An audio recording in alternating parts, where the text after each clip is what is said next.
위원장님께서 하시는 게 너무 많긴 한데 이렇게 좋은 날씨에 이렇게 많은 성주분들이 와주셔서 굉장히 놀랍기도 하고 좀 기분이 좋습니다. 와주신 거에 대해서 감사드리고 그리고 환영합니다. 저는 오늘 이 말씀 들으신 대로 사회의 역할을 하게 되는데요. 우선 저자에 대한 소개를 간략하고 나중에 질의응답 시간을 진행하는 것으로 그렇게 하겠습니다. 우리가 제한된 시간이기 때문에 박지연 작가님, 저자님에 대해서 간략하게만 소개해드리겠습니다.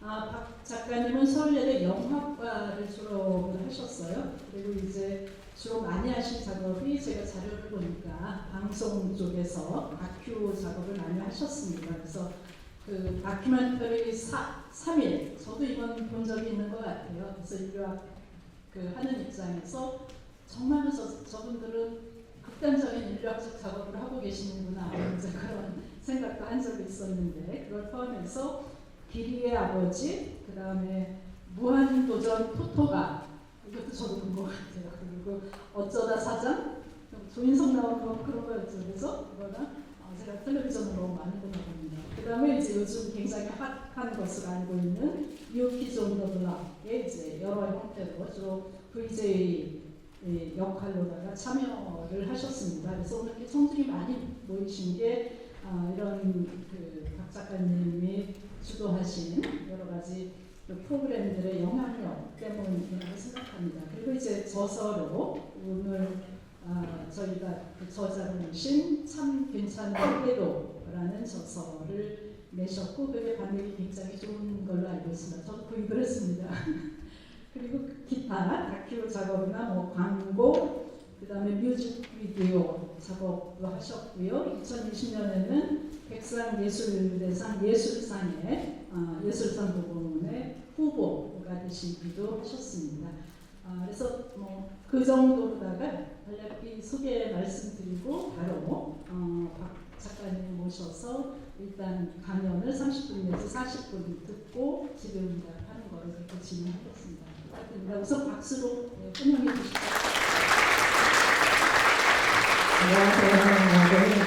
많이 와주셔가지고 감사합니다. 이렇게 사실 서울대는 늘 카메라를 들고 인터뷰를 봤었는데 제가 이렇게 책을 내고 또 북토크로 이곳에 쓰니까 정말 마음 벅찹니다. 이래서 인생을 살아본다는 것 같아요. 빨리 진행을 할게요. 네, 제 책이고요. 보셨을까요? 정말.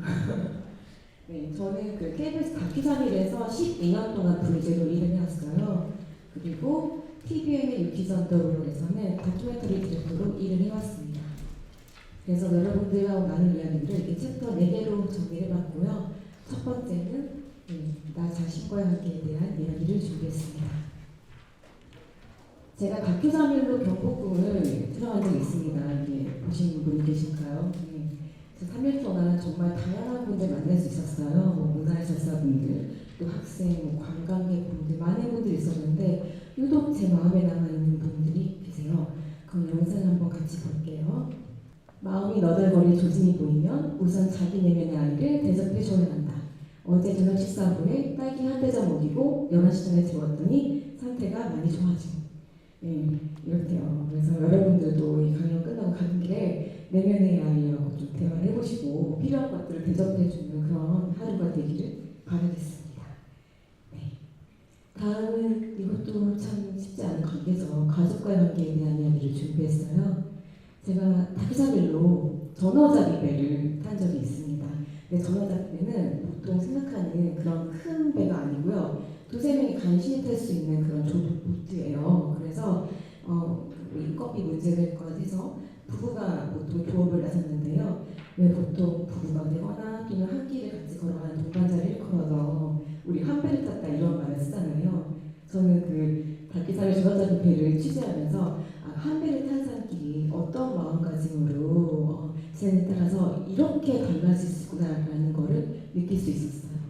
전 3일 동안 두 부부의 배를 탔는데요. 첫날 탔던 배의 영상을 같이 한번 볼게요. 아무래도 안 나오겠죠? 사실 영상을 보면 답이 나와 있지 않아요? 여기 다른지는 남편분께서는 사모님이 이 배를 타고 있는 것과 그리고 이 일을 같이 하는 것에 대해서 당연시하고 있지 않잖아요. 그러니까 사모님이 서툴게 실수하면 실수하는 대로 또 잘하면 잘하는 대로 너무 예뻐 보이는 거예요. 그러니까 계속 다정한 말이 나오고 또 사모님은 어때요? 남편분이 살아온 것에 대해서 깊은 이해를 하고 있잖아요. 그리고 혼자 일했을 때 어땠을지 그 연민의 감정으로 서로를 바라보니까 이 분들은 전화가 잡히면 잡히는 대로 안 잡히면 안 잡히는 대로 웃음이 끊이질 않는 것 같았어요. 그리고 제가 또 놀랐던 거는요. 아까 그 사진을 찍어달라고 하는 장면 나오잖아요. 근데 그러고 나서 그 아저씨께서 갑자기 저 하늘 좀 봐라. 저 하늘 좀 봐 하는 거예요. 그래서 하늘을 봤어요. 근데 그 깜깜한 하늘에요.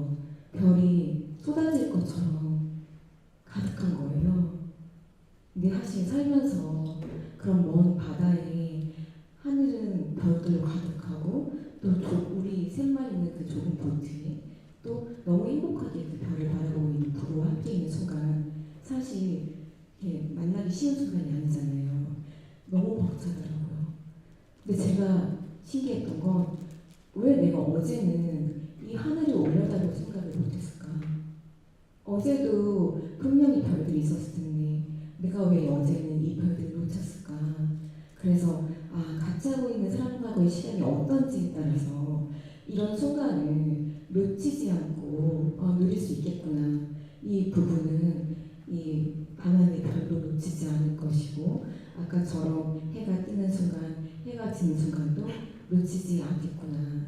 그래서 상대가 가족처럼 늘 곁에 있는 사람들이 우리 곁에 있다는 거를 당연시하지 않고 또 상대방이 원하는 방식의 표현을 할 줄 알아야 되겠다. 그러면 이런 일상의 순간들을 내가 누릴 수 있겠다. 이런 생각을 했습니다. 다음은 일과관계에 대한 이야기를 준비했어요. 이거 영상이 없어가지고 마음이 너무 편하네요. 제가 유퀴즈로 그 대전에서 4대째 대장간을 운영하고 있는 분을 만난 적이 있어요. 이분은 14살 크리스마스 이브날에 친구들하고 놀러 나가는데 갑자기 아버지가 야, 너 놀러 가지 말고 칼 좀 한번 잡아봐라 하고 붙잡힌 거예요. 그래서 그날 칼을 잡았어요. 대장간이를 처음 해본 거죠. 그런데 너무 잘했던 거예요. 그래서 아버지도 놀라고 이분도 놀랐대요. 그날 이후로 아버지는 이분을 학교를 그만두게 하고 대장간 일을 시킵니다. 그날부터 53년의 시간을 이 대장간에서 일을 하면서 보내게 됐다고 해요. 이 말씀을 그 대장간에서 그 불감 앞에서 막 땀을 뻘뻘 흘리면서 말씀하시니까 제가 이렇게 여쭤봤어요. 친구들 학교 가고 그럴 때 혼자 학교도 못 가고 이런 일을 하셔야 돼가지고 참 힘드셨겠어요 라고 했더니 이분이 저한테 이렇게 말씀하시는 거예요. 아니, 나는 이 불빛이 참 좋았어. 대장간 안에서 장작불에 이 칼을 만들 때마다 매번 다른 오묘한 색이 나오는데 그걸 보는 게 난 너무 화보래. 그래서 나한테 이게 참 행복한 순간이야 라고 말씀하시는데 저는 약간 좀 이렇게 머리를 띵 맞을 것 같았어요. 왜냐면 당연히 그래 아빠 때문에 내가 어쩔 수 없이 이거 한 거다.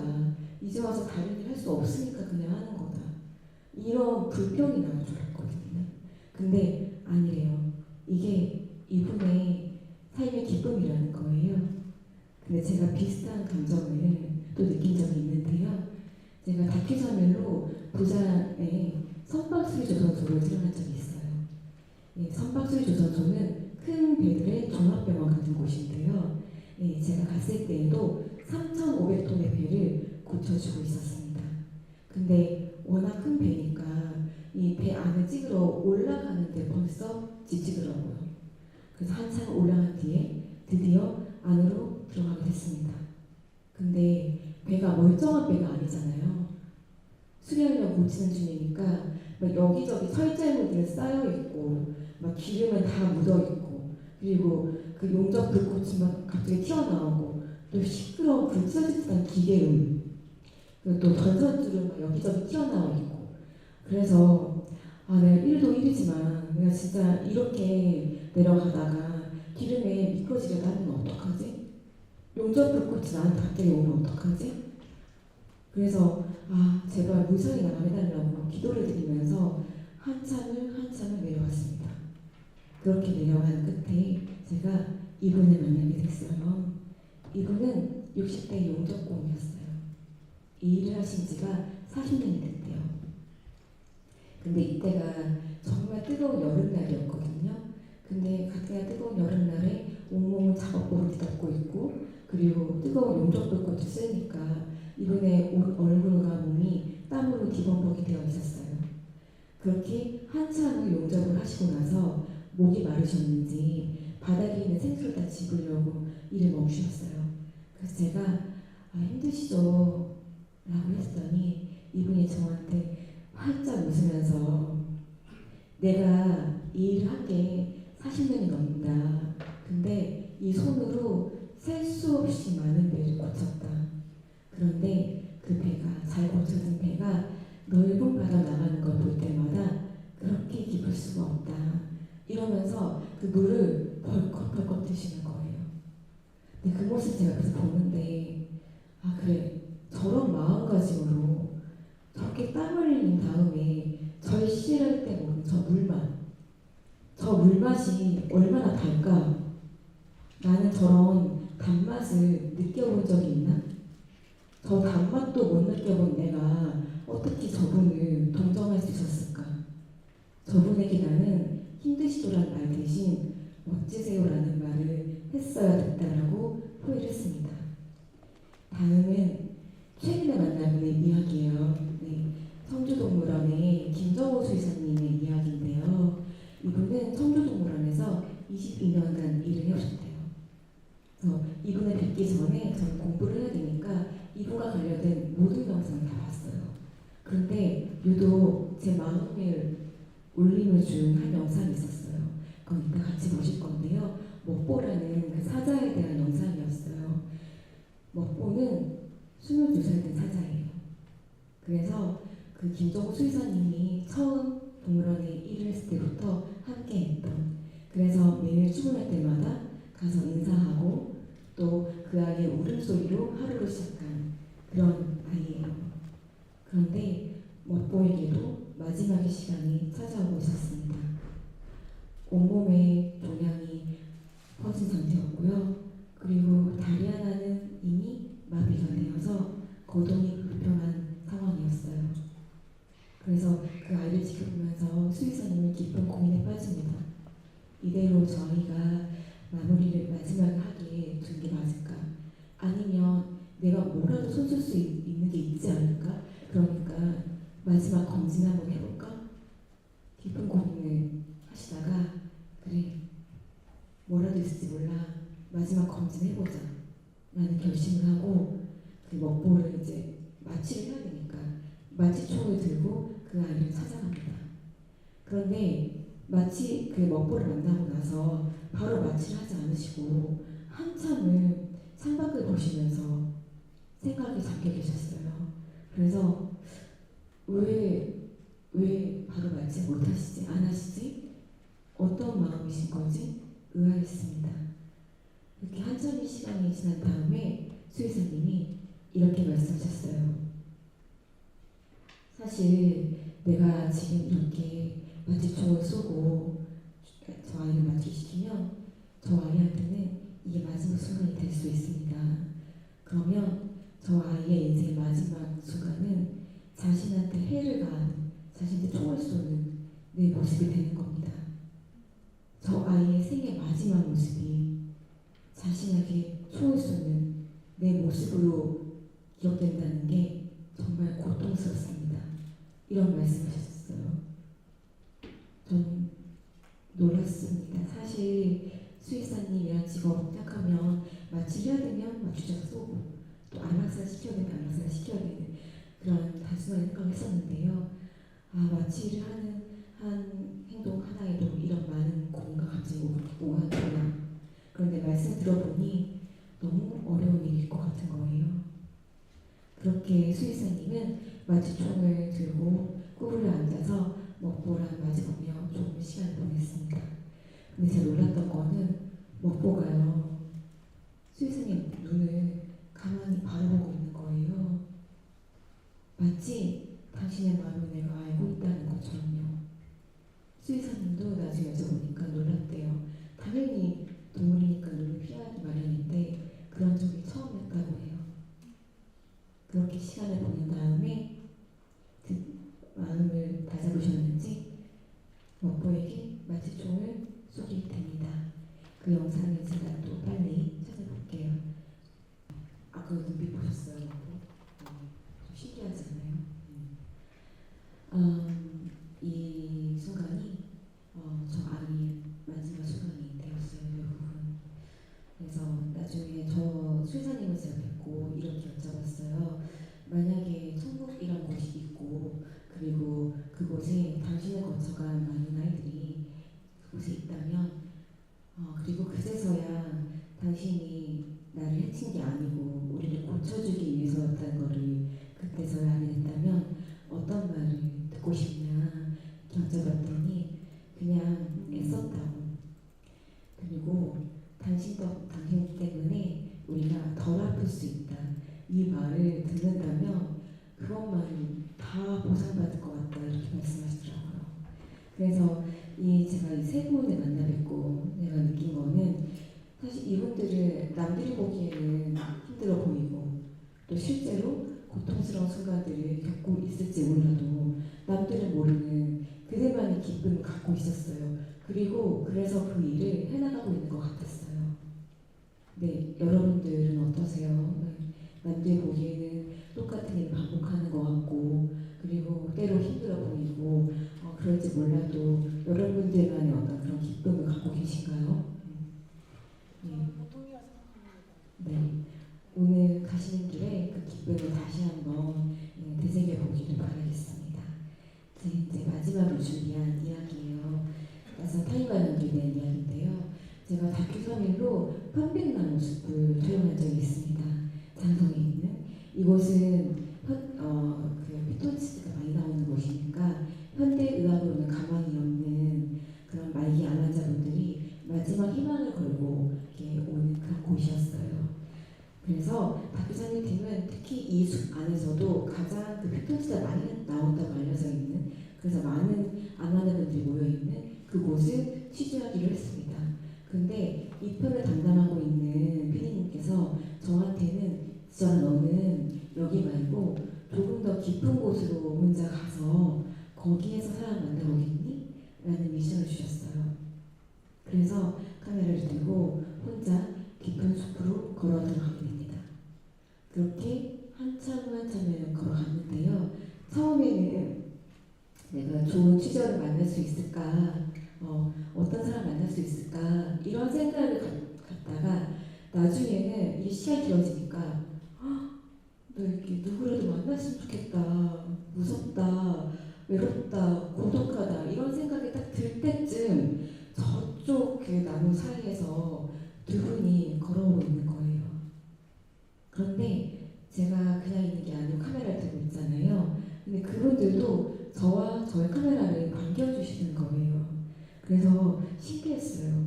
이런 깊은 숲에서 처음 만난 분들이 그분들도 저와 저를 반겨준다는 자체가 벌써 운명 같다 그런 생각이 들었어요. 두 분은 아내분이 대장암 말기 진단을 받으시고 간에까지 전이가 된 상황이어서 의사분께서 나는 더 이상 해줄 수 있는 게 없습니다 라는 말을 하셨고, 그래서 아내분이 이 숲을 선택했다고 해요. 그래서 남편분도 하던 일을 다 정리하시고 같이 내려오랬대요. 이런 이야기를 주고받으면서 같이 산길을 걷고 헤어지면서 다음날 또 만나요 하고 연락처를 주었고 왔습니다. 근데 그날 밤 숙소에서 여러 생각이 들었는데요. 사실 보통 이런 암 환자분들을 만나면 병에 대한 이야기, 삶과 죽음에 대한 깊은 고민들 이런 이야기를 묻기 마련인데요. 이상하게 이분들한테는 그런 이야기를 나누고 싶지 않았어요. 그런 거 묻고 싶지가 않았어요. 그래서 3일을 시간 시간 동안이라도 같이 행복한 시간들을 추억하면 좋겠다. 그런 시간들로 만들어보고 싶다. 이런 생각을 했습니다. 그래서 다음날 아내를 위해서 땀 흘린 저 순간을 불현히 할 수 있을까? 그렇다면 행복은 어디 있는 것일까? 제가 이분들을 만나면서 느꼈던 감정입니다. 한 사람을 위해서 모든 걸 걸어본 적 없는 내가 저분들의 감정을 어떻게 알 수 있을까? 이런저런 생각들 하면서 3일 시간을 보냈고요. 마지막 인사를 드려 이제 그분들 숙소로 가고 있는데 저의 기척을 듣고 그 남편분이 뛰어나오시는 거예요. 뛰어나오면서 감독님 제가 그랬잖아요. 감독님 질문해 주시면 분명히 아내한테 도움이 될 거라고요. 아내가 벽을 진단받고 처음으로 미용실에 가서 머리를 예쁘게 단발로 잘랐어요. 그리고 서점에 가서 웃고 사는 법이라는 책도 샀습니다. 이렇게 말씀하시는데 저는 좀 얼떨떨했죠. 그래서 남편을 따라서 그 아내분의 이 텃밭에 있었는데 아내를 만나러 갔는데 이 텃밭에서 배추씨를 신고 계신 하모님이 단발을 예쁘게 정리한 모습을 이렇게 눈에 보였죠.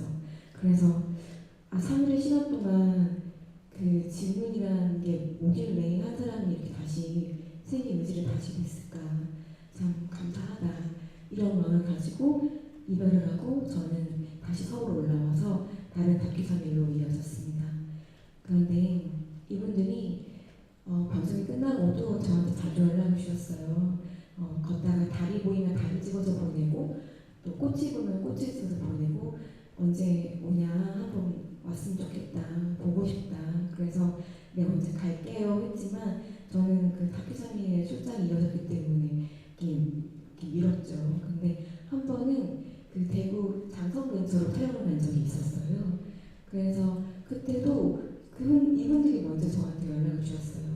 감독님 뭐 하시냐 그래서 저 근처에 지금 촬영 왔어요. 그랬더니 그럼 한번 얼굴 잠깐 볼 수 없어요? 근데 사실 다큐사밀이 연출하는 프로가 아니었기 때문에 제가 찍는 분의 시간을 이제 헤아릴 수 없으니까 다음에 제가 다시 제대로 연락을 갖고 오겠습니다 하고 거절을 했죠. 근데 그러고 얼마 되지 않아서 사모님이 돌아가셨던 그런 부고 문자를 받게 됐어요. 그래서 장례식장 갔죠. 남편분을 만나서 내가 그때 뵀었어야 됐는데 얘 너무 미안하다 그랬더니 감독님 그 아들분께서 저한테 아내는 그때 감독님을 봤어요 이러시는 거예요. 그러니까 그 현장에 오셨던 거예요. 그래서 멀리서 지켜보고 가셨다고 그래서 이분이 가시기 전에 저를 보셨다는 그 말씀을 딱 하시니까 오히려 더 이렇게 울컥하더라고요. 그래서 남편분께 그때 내가 갔었어야 됐는데 너무 마음에 한이 남는다 그랬더니 남편분이 감독님 정말 괜찮아요.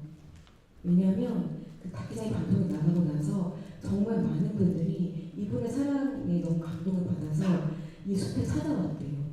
그래서 이 사모님이 걷는 그 길에서 방해가 안 되는 그 한에서 그 사모님께 그 응원과 사랑의 그 말들을 이렇게 전해주셨대요. 그래서 사모님이 돌아가시기 전까지 걷는 한 걸음 한 걸음마다 감사합니다, 고맙습니다 라는 말을 하면서 이 생을 마무리할 수 있었다. 그래서 나는 우리의 아내 생이 특히 마무리가 너무 뜻깊었던 것 같다. 그래서 다 괜찮다라고 말씀해 주시더라고요. 이 말씀을 듣는데 사실 저와 이 부부도 낯선 타인이었을 뿐이고 또 이 부부와 방송을 보던 그 시청자분들도 낯선 타인이었을 뿐인데 어떤 마음이 동해서 이 누군가의 그 생의 마무리를 우리가 이렇게 뜻깊게 해줄 수 있었다. 그렇게 우리는 연결될 수 있다. 이런 생각을 갖게 되었어요. 그 마음과 닮아있는 글을 제가 발견했는데요. 한정원님의 시간 산책 중에 있는 글입니다. 나의 우월함을 드러내는 연민이 아니라 서로에게 원하는 것이 있어 바치는 나무가 아니라 나에게도 있고 타인에게도 있는 외로움의 가능성을 보살펴는 마음이 있어 우리는 작은 원을 그렸다. 나는 이것이 요정이 아니었다고 말하지 못하겠다. 네, 오늘 여러분들과 저도 이렇게 서로를 보살펴는 마음으로 오늘 작은 원을 그리는 시간이 되기를 바라면서 이렇게 마무리하겠습니다. 네, 감사합니다. 말씀 정말 잘 들었고 결국은 그 인간의 삶이 갖는 진정성이라고 해야 할까요? 그리고 특히 이제 그것에 대한 어떤 존중의 메시지를 굉장히 진정성 있게 전해주신 그런 시간이었다고 생각합니다. 그래서 책 제목하고 연결시켜서 참 괜찮은 태도라는 게 어떻게 걸릴까, 뭐 여러 면에서 걸릴 것 같은데 제가 받은 느낌은 결국 이제 그런 타인의 삶을 전달하고 번역하시는 역할을 하시는 작가님께서 정말 참 괜찮은 태도를 가진 분이시구나 하는 그런 느낌과 저희한테도 저희가 결국은 그 타인과 소통을 하고 타인의 삶을 그대로 있는 그대로 존중해주기 위해서 그런 맥락에서 참 괜찮은 태도를 항상 기억하고 또 학습해야 되는 뭐 그런 게 아니겠나라는 메시지라고 저는 그 생각을 했습니다. 그래서 아까 말씀하신 것처럼 다양성위원회에서 사전 질문을 받으셨더라고요. 그래서 굉장히 많은 질문이 들어왔는데 저한테도 그렇고 아마 작가님한테도 동일한 질문이 우수 질문이라고 해서 15개가 전달이 됐어요. 근데 15개를 다 순서대로 하시겠어요? 아니면 좀 시간이 없는 것 같아서 제가 사실은 분류를 5가지로 했어요. 그러니까 어떤 질문들이 서로 다 이렇게 연결이 되는 그런 거더라고요. 그래서 작업 중에 부딪히는 윤리적인 문제에 대해서 송영서, 아나키스, LF, 이용미, 신지원 씨가 질문을 하셨고 또 여기 책에 묘사된 대상에 대한 추가적인 그런 소개를 부탁하는 질문이 김세연, 이윤희 씨가 하셨고 그리고 작가 자신에 대해서 묻는 질문이 백문경, 김지영, 김승우 씨가 있으셨고 그 다음에 이제 4번, 5번이 서로 연결이 되는 건데 아마도 학생분들이어서 이런 질문이 많았을 거라고 생각해요. 그러니까 사람을 대하는 방식, 우리가 사람을 대하면서 일상에서 굉장히 많은 고민과 갈등을 하는데 거기에 대한 일종의 조언을 구하는 그런 질문들이 조성희, 조신영, 한예린, 권가은 씨 질문이었다고 생각하고 거기에 덧붙여서 5번째로 좀 더 확장해서 일반적인 어떤 삶의 지혜에 대해서 작가님의 어떤 생각을 듣고 싶어하는 그런 질문이 조인석, 윤세희 씨 질문이었다고 생각해요. 어떤 질문에 대해서 먼저 답을 하시고 계실까요? 그럼 제가 약간 독단적으로 분류를 한 거기는 하지만 사람을 대하는 방식 아니면 삶의 지혜에 대한 그런 거 그러면 제가 지명을 해서 본인들의 이 말로다가 질문을 다시 한번 반복할 수 있도록 제가 그 인상적이었던 게 그 편견 없이 어떻게 대할 수 있는가 하는 그런 거 혹시 자리에 계신가요? 타인을 대할 때 일상에서 우리가 많은 사람들을 대하는데 네, 예. 그럼 본인 구두로 직접 하시면 좋을 것 같아요. 현장 접수했는데요. 저는 김민지라고 합니다. 안녕하세요. 저는 김민지라고 합니다. 현장 접수했는데요. 다름이 아니라 장애인과 비장애인 편견이 어떻게 있는지 그리고 시각장애인과 비시각장애인 그 편견을 어떻게 구분해야 되는지 작가님 생각으로서 표출해 주셨으면 좋겠습니다. 네, 같이 묶어서 하시면 될 것 같아요. 일상에서 부딪히는 다양한 사람들을 어떻게 편견 없이 대할 수 있을까? 네, 그거 맞습니다. 네, 질문 감사합니다. 네, 제가 이 질문에 답을 했으면 했던 게 사실 다큐사미이란 프로는 한 공간을 그 4명에서 5명의 카메라 감독들이 함께 해요. 그래서 되게 재미있는 게 그 밤에 모여서 서로 찍었던 사람들에 대한 얘기를 공유하는데요. 같은 사람은 굉장히 다르게 말하는 경우들이 종종 있거든요. 제가 그 굉장히 주민이 적은 작은 섬에 간 적이 있어요. 근데 저는 하루 종일 굉장히 해맑은 장난기가 많은 그런 할머님하고 시간을 보내고 예, 그분을 잘 찍고 밤에 이제 다 모여서 일을 나눴는데 저는 되게 해맑은 만났다. 너무 장난기가 있고 유쾌했다 그분과의 시간이. 그리고 옆에 다른 감독님이 나는 약간 치매기가 있는 분을 만나가지고 너무 진짜 좀 골치가 아팠다.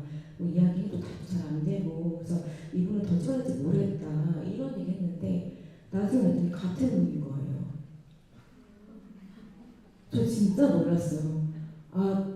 나에게는 그게 너무 이렇게 아이처럼 해맑고 장난기 있는 그 행동들이 누구의 기준에서는 치매기가 있는 건가? 이분이 왜 이러시지? 왜 답을 이렇게 답을 안 하고 그냥 기억나는 게 마늘을 코에 끼고 노셨거든요.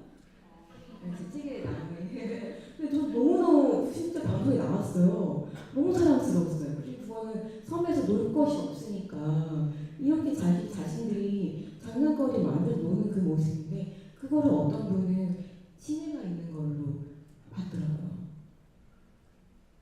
그래서 그 이제 질문에는 어떻게 하면 그렇게 편견 없이 대할 수 있을까요? 이런 질문이었는데 좀 짧게 또 얘기하자면 제가 어떤 범죄 심리학자를 만나러 가는 길이었어요. 근데 그 인터뷰하러 가는 그 촬영 감독님들은 그분을 만난 적이 있었대요. 그래서 가는 그 차 안에서 그분 약간 좀 무서워. 조금 같이 갈 수 있어. 이렇게 겁을 주시는 거예요. 근데 실제로 도착했을 때 그분이 바쁘신 분이어가지고 시간 약속 되게 철저히 해달라. 그리고 딱 그 촬영 그 카메라 세팅 같은 것도 좀 딱 여기 해달라고 딱 지적해 주시더라고요. 그래서 저희 감독님들이 막 긴장해가지고 네 하면서 막 이렇게 움직였어요. 근데 저는 그 모습을 딱 보는데 그게 막 무섭다, 까칠하다라고 느껴지지 않고 그래 저 분야에서 저 길을 걸어오시면서 얼마나 많은 일을 혼자 책임져서 됐을까. 그리고 지금 저렇게 핸드폰을 보면서 이렇게 보는 내용들도 어떤 범죄 관련된 프로의 자문 같은 거라든지 굉장히 집중해야 되는 일들일 텐데 그렇다면 저렇게 시간을 효율적으로 하고 또 다소 냉정하게 하는 것이 그 일을 해나가는데 당연하게 이거 같은 태도 아닐까? 빨리 어떻게 저 일을 해왔는지 저게 어떻게 이거 왔는지만 난 빨리 듣고 싶다 이런 마음이 들었어요. 그래서 뭐 이렇게 무섭거나 까칠하다 이런 마음으로 대하는 게 아니고 빨리빨리 듣고 싶다 이런 마음으로 그를 만나서 인터뷰했는데 저의 마음이 닿았는지 그분이 약속 시간을 되게 철저하게 이렇게 엄수하는 걸 유명하신 분인데 약속 시간이 지났는데도 인터뷰를 다 질문을 계속 이어갈 수 있었고 또 하다 보니까 자신이 이 길을 얼마나 힘들게 걸어왔는지 저한테 딱 말씀하시는데 그걸 눈을 보는 순간 통했다. 이건 마음이 연결됐다. 그래서 잘 맞췄고요. 그리고 끝나고 그분이 먼저 기념사진 찍자라고 사진도 찍고 왔고요. 그래서 저랑 같이 간 감독님들에게 그분은 더 이상 어렵고 무서운 분이 아니게 됐죠. 그래서 끝나고 오면서 나도 그분의 그 태도를 그냥 까칠하고 무섭기를 봤으면 이런 마무리가 될 수 있었을까? 그렇게 행동하는데 상대방의 어떤 사정과 입장이 있을 수 있어 라고 한 번 더 생각해본다면 어떨까 그런 생각을 하게 됐습니다. 답이 됐을까요? 네, 좋은 답변 감사합니다. 네, 그첫 번째 질문하신 분 윤세 씨가 지금까지 경험하신 참 좋은 태도라고 할 만한 것 중에 사소하지만 누구나 실천할 수 있고 그럼에도 삶의 방향을 확실하게 바꿔준다고 생각하시는 태도가 있었는지 궁금합니다. 에 대한 답도 되지 않았을까요? 오픈 편견 없이 오픈된 상태로 상대의 삶을 그대로 받아들이는 어떤 그런 태도를 말씀하셨다고 이해를 하면 될 것 같습니다. 그래서 그렇고요. 그다음에 저도 뭐 개인적으로 비슷한 훨씬 약화된 거지만 작업을 하는 분야에 있다 보니까 그리고 실제 여러 분들이 질문을 하셨어요. 작업 중 부딪히는 윤리 문제 그 부분에 대해서도 혹시 말씀을 좀 주실 수 있을까요? 특히 취약한 대상하고 작업을 하실 때 그런 문제가 더 심각해질 수도 있을 것 같은데 어떤 식으로 대처를 하시는지. 네. 맞아요. 제가 카메라 감독 초년생 때 생로병사의 연인이라는 프로그램을 찍은 적이 있는데요. 그때 저한테 이렇게 주어진 일부는 그 응급실에서 기다리고 있다가 갑자기 그 심정지로 들어오는 환자를 찍어야 되는 그런 상황이었어요. 그래서 그 어떤 병원의 응급실에 그 수간호사님하고 같이 그 문 앞에 앉아서 이때쯤이면 올 때가 됐는데 오늘따라 이렇게 우리가 쓰러진 분이 안 오지? 이런 대화를 이렇게 나누게 됐어요. 근데 소름 끼치는 순간 내가 다른 사람의 불행을 지금 기다리고 있는 거잖아요. 그때 이게 맞나? 정말 다행인 거는 훈련할 때 그런 감정을 겪을 때에 저는 굉장히 좋은 선배들이 만났어요. 그래서 그분들이 그 당시에 KBS의 3대 천재 이런 분들이어가지고 굉장히 좋은 작품 만드시는 그런 분들이었는데 같이 작업을 하면서 어떤 분들을 괴롭히지 않고 혹은 그분들의 상처가 되는 부분을 말하기 싫은 순간이 있다면 거기에서 그냥 멈추시고 혹은 무리해서 하지 않으시고 근데 그게 정말 필요한 장면임에도 불구하고 멈추시더라고요. 괜찮다고. 그런데 그 장면이 아니어도 응급실에 누가 오는 게 아니더라도 충분히 좋은 작품을 만들 수 있다는 거를 그 선배들을 통해서 배웠어요. 저는 그게 너무너무 감사합니다. 그 후에 비슷한 상황이 생겼을 때 문 앞에서 이렇게 초조해하면서 기다리지 않고 충분히 난 다른 걸로 다른 이야기로 대신할 수 있어라는 그런 자신을 갖게 됐거든요. 이게 좀 도움이 됐던 것 같습니다. 네, 감사합니다. 굉장히 경우에 따라서는 아주 심각해지는 그런 질문이긴 하죠. 그렇지만 사실은 인터뷰를 당하거나 관찰을 당하는 사람들의 의견, 경우에 따라서 인권이 될 수도 있고 그런 거를 가장 우선시해야 되는 거, 그건 정말 맞는 것 같습니다. 그 플로어에서 직접 질문하실 분들도 계실 것 같은데 여기 미리 보내신 질문들 중에 한 가지 정도만 더 받고 하는 거를 하죠. 한 가지 정도 제가 또 독단적으로 개입을 하자면 작가님 자신에 대한 질문들이 한 3분 정도로부터 제기가 되었어요. 근데 그걸 일일이 다 하기는 좀 힘들 것 같고 이런 질문이 있네요. 백몽경 씨 질문인데 수많은 사람들을 만나시면서 작가 본인에게 생긴 가장 큰 변화가 혹시 있었다면 어떤 것이 있을까요? 그리고 그런 변화가 본인의 삶에 어떤 영향을 미쳤나요? 라는 그런 질문입니다. 네, 다큐사를 하기 전에 저는 그냥 낙천적인 사람이 되기를 꿈꿨던 것 같아요. 그래서 안 좋은 일 있을 때 묵묵히 버티면 그리고 좋은 일을 해나가면 해일이 올 거야. 혹은 평범한 날들을 잘 보내고 나면 굉장히 특별한 순간이 선물처럼 찾아오지 않을까? 그런 기대감을 갖고 있었던 것 같아요. 근데 다큐사일로 정말 많은 분들의 많은 삶을 듣고 또 같이 하고 하면서 인생이라는 게 정말 때로 불평하고 불행이라는 게 진짜 뒤통수 치듯이 오는구나. 그리고 뒤통수가 연이어서 올 수도 있다. 그런데 그게 인생인 거 어쩌겠나. 그런 생각을 하게 됐어요. 그래서 사실은 책을 내고 혹은 기재를 하고 이런 순간에 제 인생에도 굉장히 힘든 일들이 있었는데 그 전보다 덜 힘들어하게 된 것 같아요.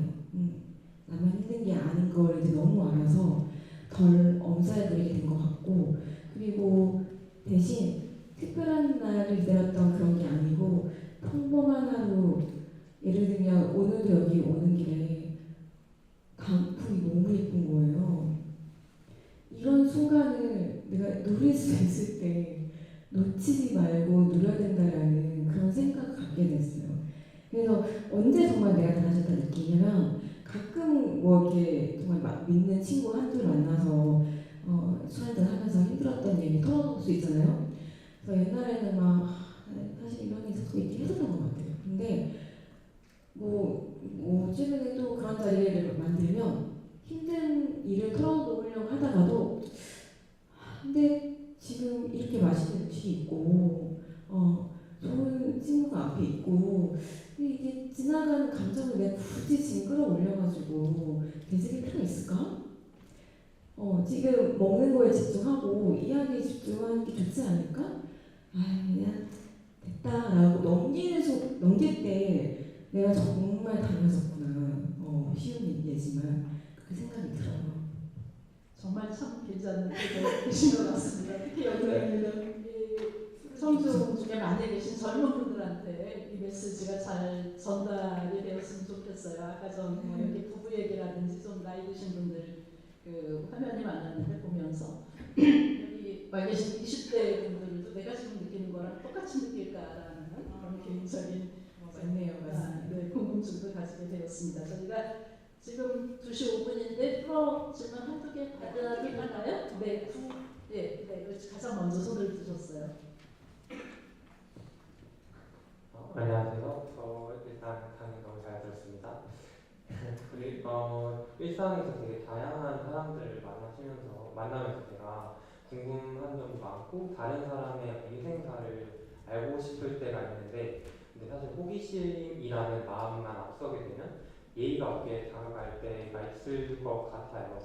그래서 아무래도 많은 사람들의 세계랑 인생을 마주하고 들어보셨을 텐데 그 과정에서 다른 사람의 이야기를 예의 있게 잘 물어보고 다가가고 상처가 되지 않게 할 수 있는 팁이 궁금하고 아니면 이것만은 다른 사람에게 다가갈 때 꼭 지켜야 하는 작가님만의 원칙이 있는지 궁금합니다.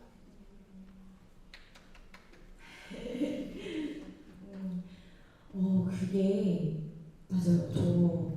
제가 질문하는 거를 옆에서 본 이렇게 동료나 친구들이 어떻게 그런 얘기들을 막 물어봐? 되게 사투리 이야기인데 막 처음 만나는데 어떻게 이렇게 막 물어봐? 되게 신기해. 그리고 그것도 답을 해주네? 이렇게 얘기하는 경우가 많았어요.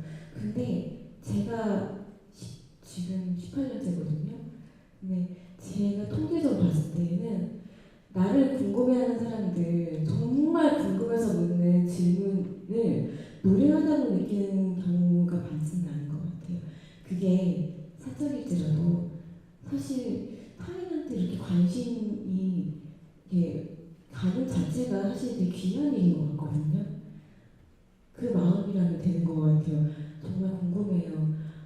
언제가 제일 힘들었어요? 어떻게 그렇게 호기심이 생겼어요? 어떤 점이 그렇게 무례하다고 느꼈어요? 질문을 받으면서 거기에 그 자체로 이렇게 무례하다거나 통계적으로는 오히려 기다렸다는 마음을 느끼는 적이 많아요. 누군가가 나에게 물어봐 주기를 나의 삶과 나의 감정에 대해서 그래서 정말 그러니까 이용하려는 마음이 아니고 정말 내가 궁금하다는 마음이라면 충분히 느껴지면 할게요. 그 마음이면 되는 것 같아요. 네, 진정성 있게 먼저 다가가세요. 라는 그 답인 것 같습니다. 그래서 그리고 사실 세상에는 자기 얘기를 하고 싶어하는 분들이 꽤 많아요. 그래서 잘 들을 그 마음과 귀가 있으면은 아마 소통이 가능하지 않을까 싶습니다. 한 분만, 딱 한 분만. 여기 아까 하셨으니까 웬스. 우선 좋은 강연 정말 감사합니다. 정말 많은 것들을 생각할 수 있는 계기가 된 것 같고요. 저는 수의과 대학 재학 중인 학부생 김민성이라고 하고요. 오늘 강연은 세 가지의 관계를 큰 틀로 강연을 해주셨는데 다 듣고 보니까 제3자의 입장에서 나를 바라보고 그리고 타인의 입장을 역지사지하는 방법을 알려주시려고 하는 게 이번 강연의 골자라고 생각을 하고요. 그래서 한 가지 질문을 드리고 싶은데 그 전화잡이 편에서 첫 번째 인터뷰가 했던 부부에 대한 이야기입니다. 비가 쏟아질 때 어머니의 눈을 바라보고 함께 있는 시간을 바랬던 것은 아닐까라고 말씀을 해주셨는데 저는 조금 다른 시선으로 바라보게 된 것 같아서 이 점에 대해 질문을 드리고 싶습니다. 앞선 인터뷰에서 대화를 하면 할수록 쓸데없는 얘기가 나오고 그로 인해 오해가 생기고 다툼이 생기고 욕설까지 나온다라고 아버지가 인터뷰를 직접 말씀을 해주셨는데 어쩌면 그 비가 올 때 아버님께서는 작가님과 어머님이 둘만의 시간을 갖게 함으로써 서툴지만 배려와 사랑에 대한 무언의 메시지를 어머니께 전달해 주고 싶었던 게 아닐까 하는 생각이 들었거든요. 그래서 작가님과 저와의 생각의 차이에 대해 생각을 좀 해보고 싶어서 질문을 드리는데, 작가님은 짧지만 긴 시간 동안 그 해당 부부를 인터뷰하면서 가장 인상 깊었던 장면이 무엇이었는지, 가장 기억에 남는 딱 그 순간이 무엇이었는지 여쭤보고 싶습니다. 맞네요. 그렇게 볼 수 있을 것 같아요. 안타까움이죠. 왜냐면 사실은 저그 배에서 말고 또 내려서 또 마지막 날까지 저는 뭐 어쨌든 72시간 내는 아니지만 지켜봤으니까요. 근데 사모님 아까 말한 것처럼 사모님은 남편이 그렇게 변하지 않을 걸 알고 있지만 그래도 자신한테 다정하게 대해주기를 노력이라고 생각합니다. 네, 끊임없이 노력해주기를 기다렸던 것 같아요. 그냥 근데 그게 번번이 좌절됐던 거죠. 그런데 그 기대는 멈추지 않는 게 그분의 사랑인 것 같았어요. 그게 멈췄다면 이 사랑의 끝이 났겠죠. 그러니까 포기와 어떤 기대와 또 섭섭함과 이런 게 다 뒤섞인 상태로 갈까요? 그렇게 생각했습니다. 네, 저기 더 질문하시고 말씀 듣고 싶어 하시는 분들이 많으실 것 같은데 저희가 뭐 현실적인 제약이 있는 것 같습니다. 그래서 원래 약속드렸던 2시보다 10분 정도 소화된 상태에서 마무리를 하도록 하겠고요. 오늘 좋은 말씀 나눠주신 박지영 작가님께 다시 한번 큰 박수 부탁드립니다.